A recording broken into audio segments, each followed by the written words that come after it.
আমার এলাকাতে অনেক লোক আছে, ওরা ওয়াজ শোনার জন্য আসে নাই, চিন্তা করছে রাত ওয়াজ, এগুলা ওয়াজ আমাদের জানাই আছে।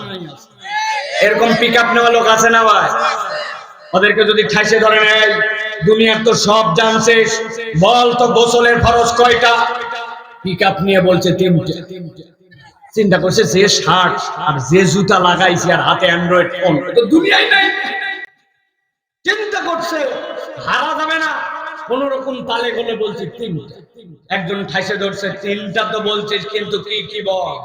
চিন্তা করছে ফাঁসে গেলাম তো, কিন্তু হারে গেলে তো চলবে না, এই জন্য বলে দিছে জানা আছে। কি জানা খেলা?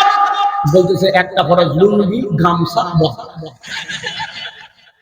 এইরকম বহুত প্লেয়ার আপনি খুঁজে পাবেন, জানে না ইসলামের বেসিক কিছু, কিন্তু পিকআপে 100 আছে কিনা?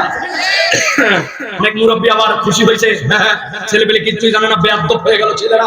কিন্তু ওই মুরব্বীকে যদি জিজ্ঞাসা করেন, বাবা বয়স তো 70 হলো, সানার অর্থটা বলেন দেখি, দোয়ায় কুনুতের মানেটা বলেন, 2 সেজদার মধ্যে একটা দোয়া আছে, ওই দোয়াটা একটু বলেন।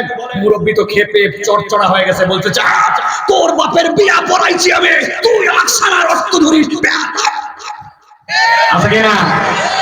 জানি না সানার অর্থ, কিন্তু পিকআপ মারে বাপের বিয়ে খাইছে। আছে কিনা? কিন্তু ওয়াজ শুনতে আসবেন, চিন্তা করছে সব জানা হয়ে গেছে আমাকে। এরকম আছে কিনা ভাই?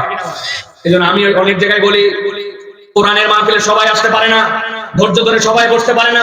অনেকে ঘড়ির কাঁটা দেখে, অনেকে কোমরের ব্যথা দেখে, অনেকে অনেক কিছুর ইতিহাস বকে, অনেক বক্তা পর্যন্ত বলতে শুনি গভীর রাত করে মাহফিল করলে ফজরের নামাজ ধরা কঠিন হবে। এটা একটা চূড়ান্ত ভুল কথা।